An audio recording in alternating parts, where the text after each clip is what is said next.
Return with Hilary Kennedy from the 4-Minute Buzz.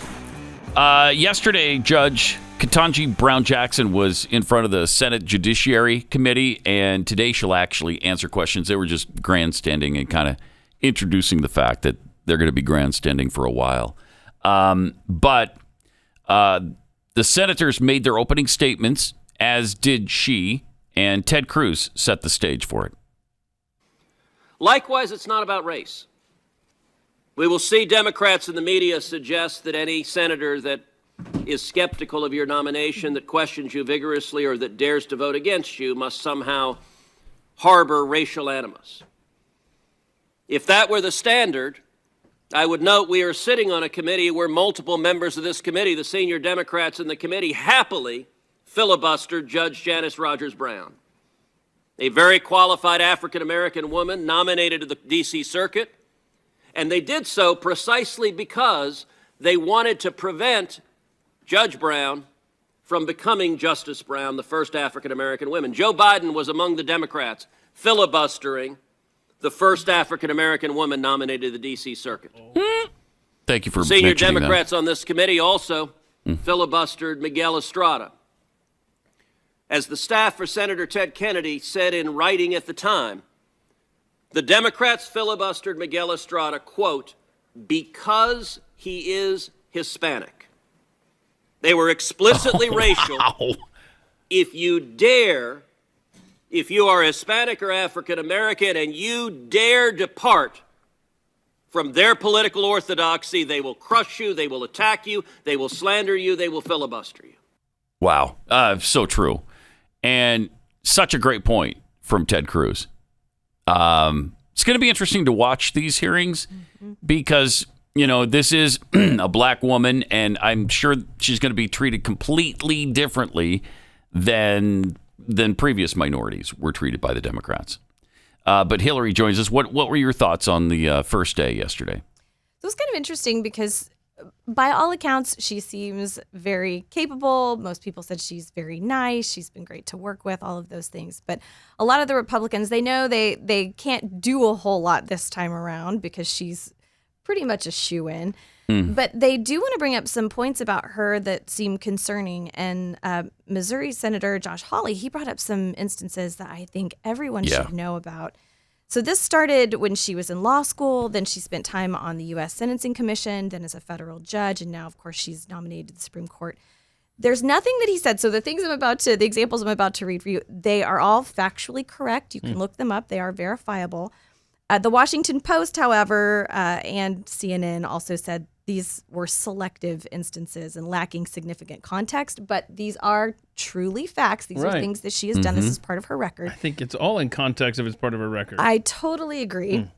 So here we go. When she was a member of the U.S. Sentencing Commission, she advocated for drastic change in how the law treats sex offenders by eliminating the existing mandatory minimum sentences for child porn. Oh, my gosh. So then she said some people who possess child porn are either in this for the collection or the people who are loners and find status in their participation in the community.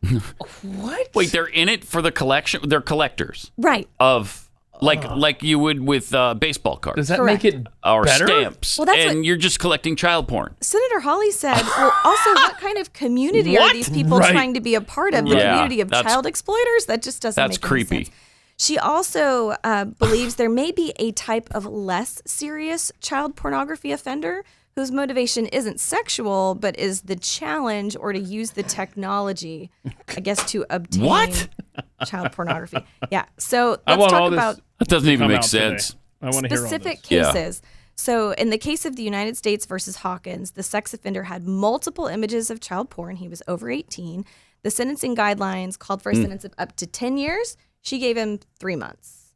That is Wow. It gets worse. In the United States versus Sears, the sex offender distributed more than 102 child pornography videos. He also, this is the worst, he sent lewd pictures of his own 10-year-old Oh, yeah. daughter.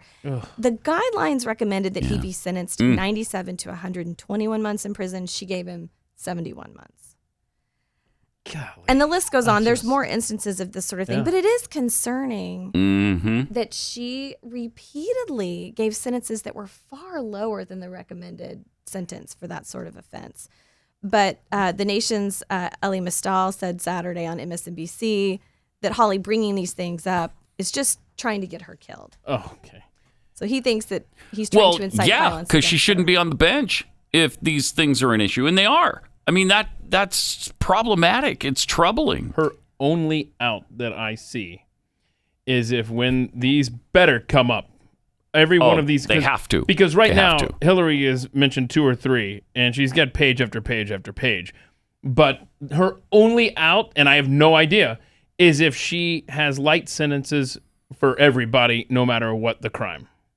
If she treats everybody with kid gloves across the board that comes before her, then that is really her only out, as far as I'm concerned. I think you guys have a clip, too, of sort of the end of her statement yesterday, and she talks about how she's neutral in the angle that she comes from, if you want to. Yeah, here's that. Members of this committee, if I am confirmed, I commit to you that I will work productively to support and defend the Constitution and this grand experiment of American democracy that has endured over these past 246 years.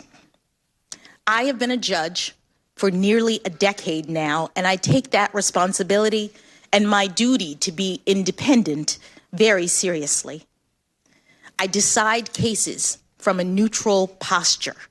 I evaluate the facts, and I interpret and apply the law to the facts of the case before me without fear or favor, consistent with my judicial oath. No leftist does that. I don't believe her. And I don't know. You'd have to look at her record and see if that's true. But that'll all come out in the next couple of weeks. Well, and Ted Cruz wasn't the only one who voiced some concerns. John Cornyn also had some major concerns about her as well. Here's what Cornyn had to say. I'm a bit troubled by some of the positions you've taken and arguments that you've made, representing people who have committed terrorist acts against the United States and other dangerous criminals. As someone who has deep respect for the adversarial system of justice, I understand the importance of zealous advocacy. But it appears that sometimes this zealous advocacy has gone beyond the pale. And in some instances, it appears that your advocacy has bled over into your decision-making process as a judge. You've had some cases reversed, like all judges do, but some of them were particularly high profile when you ruled against a Republican administration. I'm eager to understand why in some instances you found that you could not decide a particular issue, while in other instances you enjoined a Republican administration from implementing its policies. I'm also interested, as others have mentioned, in your opinion, why pro-abortion, dark money groups like Demand Justice, and anti-religious liberty groups are pouring millions of dollars into a public campaign in support of your nomination. Judge Jackson, these are some of the questions and concerns I have. Yeah. I think all Americans should have those same questions. And the abortion thing is another really important aspect of this particular nominee, because she's apparently pro-abortion right up until and including partial birth abortion, which is horrific. And I don't know how you confirm a Supreme Court justice that is fine with a baby being murdered as it's being pulled out of the birth canal. I don't understand that. Can't begin to understand that. And so we'll see. Also, Cory Booker had some weird things to say. Today, to me, is a day of joy. I cannot tell you how happy I am.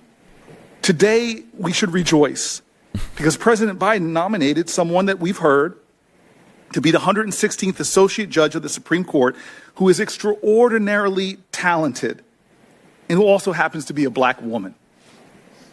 Something we've never seen before. Wait, what? Okay.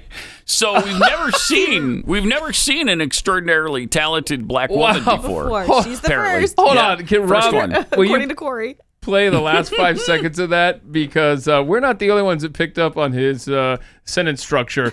Look at Brown-Jackson. Watch her kind of... Watch her reaction to this. Watch this. Appointed, and who also happens to be a black woman. Something we've never seen before. Hold on, watch this. Watch. Oops. Watch Oopsie this. daisies. Watch this. Okay. Oh, She's boy. looking down like, all right, good job with that sentence structure there, Corey. Yeah, it's reminiscent of this. I mean, you got the first sort of mainstream African American who is articulate and bright and clean and nice looking guy. I mean, that's a storybook.